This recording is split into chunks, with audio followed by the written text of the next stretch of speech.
Doctor Javier Tello, médico cirujano por nuestra UNAM y analista en políticas de salud, autor de este libro, La tragedia del desabasto, cómo las decisiones de la 4T dejaron sin medicamentos a los mexicanos. Antes que nada, gracias por esta conversación, doctor. Muchísimas gracias, Ricardo, por tenerme por acá. ¿Cómo nace la idea de escribir la tragedia del desabasto y por qué calificarlo así, de tragedia, doctor? Fíjate que creo que era ya muy oportuno que se clarificara qué es lo que está sucediendo con el abasto de medicamentos en el sector salud. Creo que no es un secreto que durante años pues no hemos tenido un abasto continuo de medicamentos, pero este problema como que se solventaba. Todos tenemos o hemos en algún caso personalmente utilizado los sistemas de salud y a falta de algún medicamento siempre hacen que el paciente regresara en otra semana o de repente le daban más medicamentos en compensación por los que no se daban, etcétera. Sin embargo, Ricardo, recordemos que desde mediados del año 2019 comenzamos a ver prácticamente un desabasto continuo que está documentado, más de una de cada 4 recetas no se están surtiendo de manera adecuada. Y sobre este tema comenzaron a surgir primero, evidentemente, las protestas de los padres de los niños con cáncer y la gente empezó a hablar de, bueno, es que me faltan medicamentos, primero de muy alta especialidad y hoy llegamos al punto en el que gente no puede encontrar analgésicos o antiinflamatorios de uso común.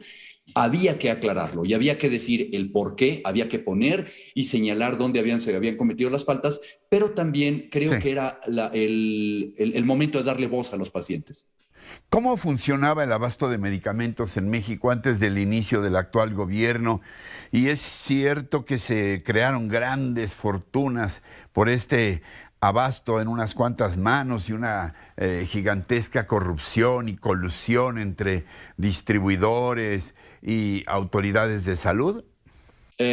No necesariamente. Mira, ocurre lo siguiente, durante mucho tiempo la medicina institucional en México, las grandes instituciones y la Secretaría de Salud fueron creando un sistema basado en la estructura y en el músculo que tenía el Instituto Mexicano del Seguro Social para tener compras, y esto se le llamó compra consolidada. Se hacían licitaciones para que esta capacidad de negociación permeara hacia la Secretaría de la Defensa Nacional, el ISSSTE, Pemex, etcétera, y a muchos de los estados de la República. Y con esto, tanto los proveedores, los fabricantes, como los operadores logísticos, que son otros que no son industrias farmacéuticas, sino que son los que reparten los medicamentos, podían saber cuándo te llegaba un contrato, qué ibas a ganar con el contrato y a dónde tenías que repartir esto. El problema surge cuando el entonces candidato López Obrador en 2018 comienza a prometer, seguramente te lo prometió a ti, que todo el dinero que iba a necesitar para sus grandes cambios iba a venir de un combate a la corrupción, y todo el mundo quería saber dónde estaba ese combate a la corrupción. Alegando esto es que se centraliza el sistema de compras federales de todo en la Oficialía Mayor de Hacienda, y quienes nos dedicamos a analizar el sector salud levantamos la ceja diciendo, ¿y cómo van a saber ellos de qué se trata? El problema fue que al tomar el mando quitan este sistema de compras consolidadas y gente verdaderamente inexperta, ignorante del sistema de salud y del sistema de compras, se hace cargo y empieza a querer buscar negociaciones de precios y de condiciones contractuales y a eliminar a los proveedores logísticos, y esto le da al traste a todo el sistema, y a partir del primer semestre de 2019 tenemos prácticamente más del 70% de medicamentos faltantes. ¿Qué es lo que hace este gobierno? ¿Propone un nuevo esquema integral en la compra y distribución de medicamentos o son medidas aisladas que se toman más con un sentido político y hasta ideológico que desde el punto de vista técnico, administrativo, estrictamente? Creo que lo dices excelentemente bien. Número 1, yo he puesto tres factores importantísimos en este mal manejo. Número 1, Ricardo, la ignorancia. El poner a gente que no sabía cómo funcionaba el sistema de salud y cómo funcionaba el sistema de compras de adquisiciones. Prácticamente llegaron a principios del 2019 a aprender y a querer entonces descubrir el hilo negro. Número 2, a una incompetencia enorme, porque 2 años y medio después no hemos logrado entender lo que salió mal y no hemos logrado corregirlo. Pero lo más importante de todo, a un tercer punto, que es la ideología. ideología. No hacía falta derrumbar el sistema de compras. Si hubiera, porque ojo, no se ha aprobado, no hay una persona en la cárcel, no hay un acta judicial con nadie, nadie lo están persiguiendo por esta supuesta corrupción, pero si la hubiera habido y estuviera documentada, debió haberse corregido específicamente esa corrupción, no quitar el sistema de compras más complicado del sistema de salud más complicado del mundo de un golpe sin tener algo que lo sustituyera. Es lo que yo pongo en el libro como que quieres hacer un trasplante de corazón y en vez de ponerte un sistema de soporte vital en lo que te cambian un corazón viejo por uno nuevo, aquí quisieron trasplantarle el corazón a un paciente sin tener un donador, Ricardo. Es decir, el no saber qué hacer, el no reconocer que se equivocaron y el seguir con un mandato ideológico de que es lo que se debe de hacer. Doctor, hay un caso peripatético que es el de los niños con cáncer. Pareciera increíble que durante 2 años se ha estado prometiendo que se conseguirán los medicamentos para estos niños. Como de pronto uno se imagina que alguien del gobierno podría salir a X lugar, no sé si a la India o a Suiza o a Francia o donde haya menester, para decir, a ver, nos urge comprar estos medicamentos y traérselos a México. Se hablan ya por parte de los abogados de los padres de niños con cáncer de hasta 3,000 fallecimientos de niños por causa de la ausencia de estos medicamentos. ¿Cómo se explica, cómo rayos se explica este fenómeno, doctor?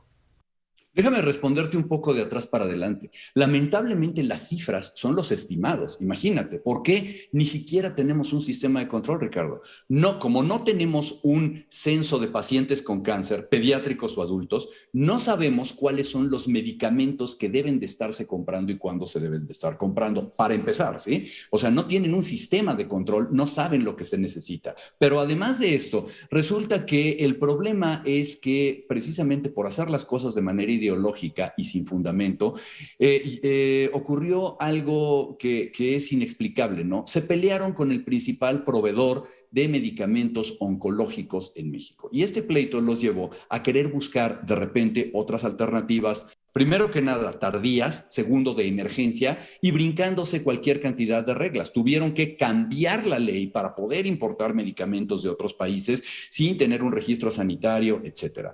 Pero lo más interesante del caso es que siguen sin entender que así no funciona. Yo no voy a Grecia, no voy a Pakistán, Ricardo, y le pido a un empresario que me mande 450,000 viales de un medicamento o de 2 o de 3. No los tienen guardados. Todas las empresas farmacéuticas en el mundo planean su fabricación, porque esto es complicado, es costoso, planean su fabricación con base a contratos. Si hoy tú firmas un contrato real y me das además un adelanto y hacemos lo que tenemos que hacer, seguramente en los próximos 3, 4, 6 o 9 meses voy a estarte entregando lo que voy a fabricar. Entonces, el salir de repente al mundo a buscar de manera de emergencia qué hay, no funciona, como lo estamos viendo. Pero vuelvo al punto con el que inicié esta respuesta. Sí. Si además no conocemos las cantidades de lo que necesitamos comprar ni dónde entregarlos, pues tenemos un desorden completo. Además del asunto estrictamente del abasto, que lo has explicado muy bien, ¿qué otras determinaciones del actual gobierno nos han llevado a lo que tú calificas como la peor crisis de salud en México? Esto ya es mucho más amplio. Sí. Bueno, evidentemente que en este gobierno rápidamente podemos catalogar 3 grandes catástrofes en salud. La primera es el desabasto de medicamentos, la tercera es el mal manejo de la pandemia, pero en medio de las dos, el 1 de enero de 2020 nos amanecimos sin seguro popular. Y esto cómo repercute también ya, como me dices, no necesariamente en el abasto, sino en la repercusión a la población. Lo que sucede es que antes, cuando existía el Seguro Popular, muchas instituciones tenían varios medios de financiamiento. Uno, la recuperación de cuotas, ¿sí? Es decir, tú ibas a un Instituto Nacional de Salud o algún servicio de salud estatal y te cobraban una cuota con un estudio socioeconómico y en muchos de estos casos, estas cuotas de recuperación eran pagadas por el Seguro Popular, ¿sí? A todos los asegurados del Seguro Popular era como los iban a reembolsar. 2, no era el ideal. nunca he dicho que fuera el ideal, pero si hubiera algún faltante, los médicos podían mandarte a ti a la farmacia a comprar ese medicamento, ese catéter o alguna cosa que faltara de instrumental quirúrgico, te mandaban a comprarlo. A partir de la implementación del Seguro Popular y la llegada de un INSABI, que es seguramente la institución más desastrosa que tenemos en este momento, sin reglas claras de operación, se prohíbe que los hospitales cobren, se prohíbe que los hospitales acepten donativos y se prohíbe, so pena de sanciones administrativas o de perder el empleo, que los médicos le den recetas a los pacientes para que compren sus cosas. Imagínate, yo te tengo internado en un hospital donde faltan 3 medicamentos, pero tengo prohibido pedirle a tus familiares que vayan y los compren. Entonces, esto se ha vuelto ya realmente algo pues, que es desastroso, algo que se siente muy mal, ¿no? Doctor, 2 preguntas finales. Has hablado a lo largo de esta conversación de elementos como la ignorancia, la incompetencia, una ideologización el sector salud. ¿Cuál es la relevancia que tiene, además de cualquier fenómeno que pudiera darse en el tema de la corrupción, etcétera? O dime si es también una forma de la corrupción el designar a personas que no tienen la capacidad y el conocimiento para hacerse cargo de ciertas tareas, sobre todo tareas prioritarias. A ver, yo ni siquiera recuerdo su nombre porque es un señor absolutamente gris, pero sí sé que el actual director del INSABI, que suplió al Seguro Popular, era el guía de turistas del presidente López Obrador, un antropólogo experto en Palenque, que era el que atendía todas sus visitas en su rancho próximo, etcétera, que ya sabemos todos cómo se llama, la chingada. Esto, ¿qué relevancia tiene o qué importancia tiene? ¿De qué manera el que haya gente así en esos cargos afecta la salud de todos nosotros? Bueno, es claro que lo que yo esperaría, por lo menos, Ricardo, es que la gente que estuviera al mando de esto tuviera por lo menos un conocimiento de qué se trata. Es claro que Juan Ferrer no tiene el menor conocimiento del sistema de salud, y no lo digo yo, solamente quiero que vean las intervenciones que ha tenido en órganos tan reputados como la Academia Mexicana de Medicina, la Academia Nacional de Medicina. Él ha presentado cosas que son fatales, que son imperdonables, no entiende de lo que se trata. Pero más allá de eso, el cuento es, yo estoy tratando de combatir la corrupción. El resultado hoy es completamente el contrario, porque hoy las instituciones están comprando sin licitación, más del 70% de las compras son sin licitación, a proveedores oscuros no identificados y sin la capacidad de negociación que tenía. Es decir, compro, yo no sé bajo qué mecanismos, a precios más caros y perdemos toda la capacidad de ahorro que se tenía en salud.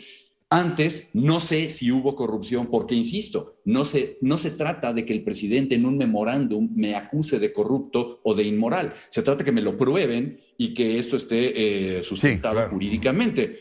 Pero hoy tenemos exactamente el fenómeno inverso del que querían. No entiendo a dónde vamos. ¿Hay finalmente alguna salida a esto? ¿Hay posibilidades de rehacer de alguna manera este Sistema Nacional de Salud con su espina dorsal, que es la distribución de medicamentos, doctor? Mira, noticias buenas y malas. Las buenas es que sí lo puedo ver, las malas es que no son a corto plazo. ¿Por qué? Porque primero que nada, si de emergencia quisiéramos regresar a lo que estábamos, es reconocer que se equivocaron y no lo van a hacer. Además de que hay que ser honestos, no era el mejor de los casos. Si vamos a hacer un cambio en el sistema, Ricardo, tiene que ser un nuevo sistema, algo en el que estemos pensando en los pacientes. Hoy nadie piensa en los pacientes.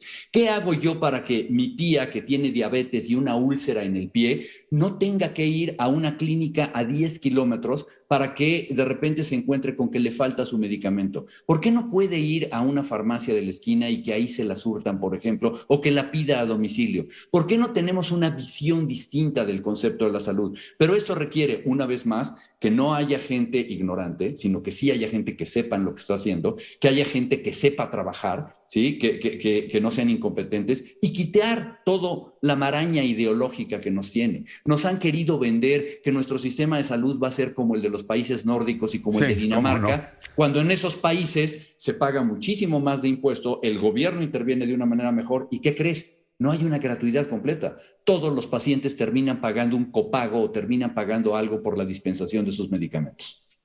¿Algo más que quieras puntualizar para quienes nos ven y nos escuchan, doctor, en esta área que es tu pasión y a la que has dedicado tus esfuerzos en tu libro, La tragedia del desabasto? Solamente mi recomendación de que realmente lean el libro, porque no solamente está la explicación de lo que ocurre, Ricardo, sino que hay historias humanas. Van a encontrarse historias con pacientes que hacían mucha falta que alguien los escuchara, y algo que lo tomo de manera personal, historias de profesionales de la salud, cómo están sufriendo médicos, personal de enfermería por la falta de medicamentos, médicos que pueden perder su prestigio, que pueden perder a un paciente o que pueden perder su empleo por esta falta de insumos que hay en este momento. Y te agradezco muchísimo la oportunidad. Doctor Javier Tello, médico cirujano por nuestra UNAM, somos Pumas, analista en políticas de salud, autor de este libro, La tragedia del desabasto, cómo las decisiones de la 4T dejaron sin medicamentos a los mexicanos. El agradecido soy yo, doctor. Estamos en contacto y ojalá de vez en cuando podamos seguir platicando contigo, ¿sí?